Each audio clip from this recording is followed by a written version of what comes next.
ಎಲ್ಲವೂ ಕೂಡ ಭಗವಂತನೇ ಒಂದು ಧರ್ಮ ಅಧರ್ಮ ಅಂತೇಳಿ ಹೇಳಿ ಮನುಷ್ಯನಿಗೆ ಜ್ಞಾನವನ್ನು ಕೊಟ್ಟಿರ್ತಾನೆ. ಅವನು ಅಧ್ಯಕ್ಷ ಸ್ಥಾನದಲ್ಲಿರೋನು ಕೂತ್ಕೊಂಡು ಧರ್ಮ ಯಾವುದು ಅಧರ್ಮ ಯಾವುದು ಅಂತೇಳಿ ಅವನು ವಿವೇಕ ಜ್ಞಾನ ಇಟ್ಕೊಂಡು ಅದನ್ನು ನಿರ್ಧರಿಸಬೇಕು. ಬಾಂಬ್ ತಯಾರು ಮಾಡಿಬಿಟ್ಟಿದ್ದೀವಿ, ಅಣುಬಾಂಬು ಪರಮಾಣು ಬಾಂಬು ಅಂತ ಹೇಳ್ಬಿಟ್ಟು ಅದನ್ನು ಹಾಕ್ಬಿಡು ಅಂತ ಹೇಳಿ ದೇವರು ಹೇಳಿದಾನ? ಎಲ್ಲವನ್ನೂ ಕೂಡ ಬ್ರಹ್ಮ ಭಗವಂತ ಬರೆದು ಕಳಿಸಿರ್ಬೋದು.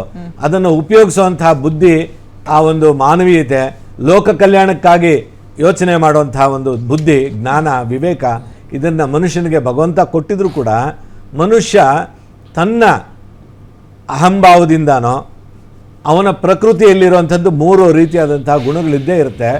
ಸತ್ವಗುಣ, ರಜೋಗುಣ, ತಮೋಗುಣ ಅಂಥೇಳಿ. ಆ ತಮೋಗುಣದ ಯೋಚನೆಯಿಂದ ಯುದ್ಧವನ್ನು ಮಾಡೋದಕ್ಕೆ ನಿರ್ಧರಿಸ್ತಾನೆ.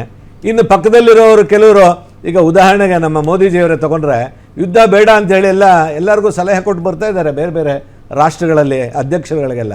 ಅದಕ್ಕೇನು ಹೇಳ್ತೀರಿ? ಇಲ್ಲಿ 2 ವ್ಯತ್ಯಾಸಗಳು ಕಾಣ್ತಾ ಇದ್ದೀವಿ ನಾವು. ಮೋದಿಜಿಯವರು ಏನು ಮಾಡ್ತಾ ಇದ್ದಾರೆ? ಯುದ್ಧ ಬೇಡ ಅಂಥೇಳಿ ಎಲ್ಲರಿಗೂ ಶಾಂತಿಯನ್ನು ಬೋಧನೆ ಮಾಡ್ತಾ ಬರ್ತಾ ಇದ್ದಾರೆ. ಇಸ್ರೇಲಲ್ಲಿ, ಇರಾಕಲ್ಲಿ ಏನಾಗ್ತಾ ಇದೆ? ಯುದ್ಧವನ್ನು ಬಯಸ್ತಾ ಇರೋವಂಥವರು ಇದ್ದಾರೆ. ಅಲ್ಲಿ ಆಂತರಿಕ ಯುದ್ಧನೂ ಆಗ್ತಾ ಇದೆ, ಪ್ರಜೆಗಳಲ್ಲಿ ದೇಶಗಳ ಯುದ್ಧನೂ ಆಗ್ತಾ ಇದೆ. ಎಲ್ಲದಕ್ಕೂ ಕಾರಣ ಪ್ರಕೃತಿಯ ಸ್ವರೂಪವಾಗಿರುವಂತಹ ಭಗವಂತ ಆದ್ರೂ ಕೂಡ ಆಯ್ಕೆಯಿಂದ ಅಧ್ಯಕ್ಷನಿಗೆ ಬಿಡ್ತಾರೆ. ಪ್ರಕೃತಿ ವಿಕೋಪಗಳನ್ನು ನೋಡಬಹುದಾ? 2025 ಚೆನ್ನಾಗಿದ್ಯಾ ಇಲ್ವಾ ಅದನ್ನ ಹೇಳ್ಬಿಡಿ. ಜ್ಯೋತಿಷ್ಯದ ಪ್ರಕಾರ, ಜ್ಯೋತಿಷ್ಯದಲ್ಲಿ ನಾನು ಕೇಳಿರೋ ಪ್ರಕಾರ ಭವಿಷ್ಯವನ್ನು ನೋಡಬಹುದು, ಹಿಂದೆ ಏನಾಗಿದೆ ಅಂತಾನೂ ಹೇಳ್ತಾರೆ. ಅದನ್ನು ಜ್ಯೋತಿಷ್ಯರನ್ನ ಕೇಳಿ, ಜ್ಯೋತಿಷ್ಯರು ಮಾತಾಡ್ತಾರೆ. ಖಂಡಿತ. ಸೃಷ್ಟಿ, ಸ್ಥಿತಿ, ಲಯ ಅವ್ರ ವಿಚಾರಕ್ಕೆ ತಗೊಂಡಾಗ ಸೃಷ್ಟಿ ಅವರೇ ಮಾಡಿರೋದು, ಸ್ಥಿತಿ ಯಾರು ಮಾಡೋದು? ಭಗವಂತನೇ. ಲಯ ಯಾವಾಗ ಮಾಡೋದು? ಭಗವಂತನೇ. ದೇವರ ಆಟ ಅಂತ ಅವ್ರು ಹೇಳ್ತಾರೆ.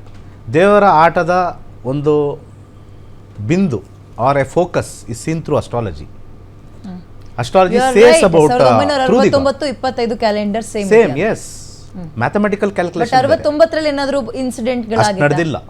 ಓಕೆ, ಮೈನರ್ ವಾರ್ ಇದೆ. ನಾನು ನೋಡಿದ್ದೀನಿ, ಎಲ್ಲ ಚೆಕ್ ಮಾಡಿದ್ದೀನಿ. ಮೈನರ್ ವಾರ್ ಇದೆ, ಮೇಜರ್ ಆಗಿಲ್ಲ.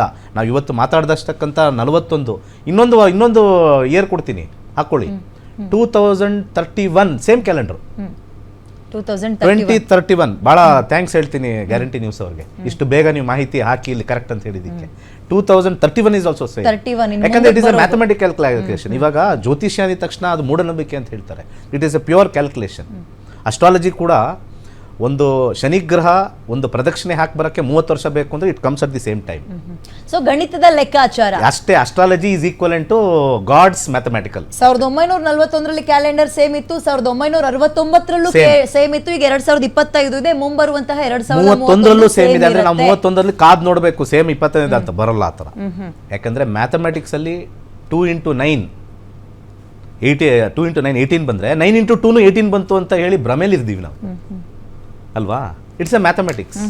2 into 9 ಬಂದಾಗ 18 ಬಂತು ರೀ, 9 into 2 ಬಂದಾಗ ಅದು 18 ಬಂತು. ಗಣಿತದ ಲೆಕ್ಕಾಚಾರನ ಅಂದ್ರೆ ಸಂಖ್ಯಾಶಾಸ್ತ್ರ. 100%. ಸಂಖ್ಯಾಶಾಸ್ತ್ರ ಇಸ್ ಡಿಫರೆಂಟ್. 1 to 9 ಸಂಖ್ಯಾಶಾಸ್ತ್ರ.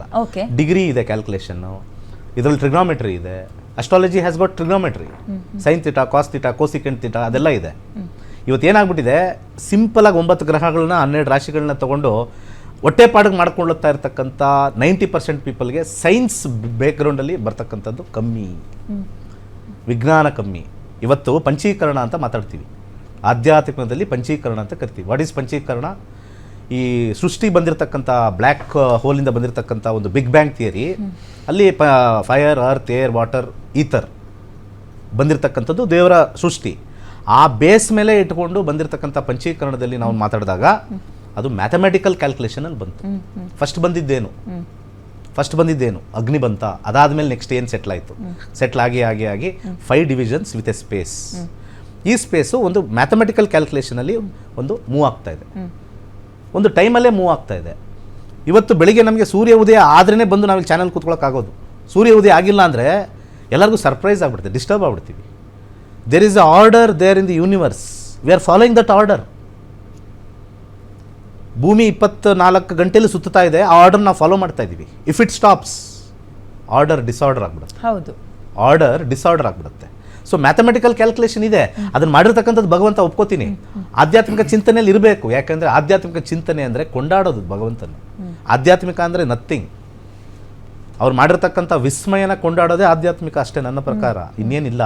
ಇವತ್ತು RCB ಫ್ಯಾನ್ಸು ಹಾಗೆ ಹೋಗ್ತಾರೆ ಅಂತ ಎಲ್ಲರೂ ಕೂತಿರೋದೇ ಆನಂದಕ್ಕೋಸ್ಕರ. ಇವತ್ತಿನ ಕಾಲದಲ್ಲಿ ಯಾವ್ದು ಆನಂದ ಇದೆ ಅಲ್ಲಿ ಹೋಗ್ತಾ ಇದ್ದಾರೆ. ಇವಾಗ ಫಿಲಮ್ ಹುಚ್ಚು ಫಿಲಮ್ ಅಂತ ಹೇಳ್ತೀವಿ ನಾವು, ಅದ್ರಲ್ಲಿ ಆನಂದ ಇದೆ. ಅವ್ರು ಆ್ಯಕ್ಟ್ ಮಾಡೋದು ನೋಡೋದು, ಅಥವಾ ಅವ್ರೇನೋ ತಗೊಂಡು ಬರ್ತಾರೆ, ಹಿಂಗೆ ಒಬ್ಬರು ನೋಡಿತಾರೆ, ಅದ್ರಲ್ಲಿ ಆನಂದ ಕಂಡು ಬರ್ತಾ ಇದೆ, ಅದನ್ನು ಆನಂದ ಅಂತಾರೆ. ಕ್ರಿಕೆಟ್ ಮ್ಯಾಚಲ್ಲಿ ಅವ್ನು ನೋಡ್ದ, ಇವ್ನು ನೋಡ್ದ, 6 ಹೊಡ್ದ, ಇವ್ನು 100 ಹೊಡ್ದ, ಆ ಥ್ರಿಲ್ ಆನಂದ ತರ್ತಾ ಇದೆ. So everybody are going towards that enjoyment.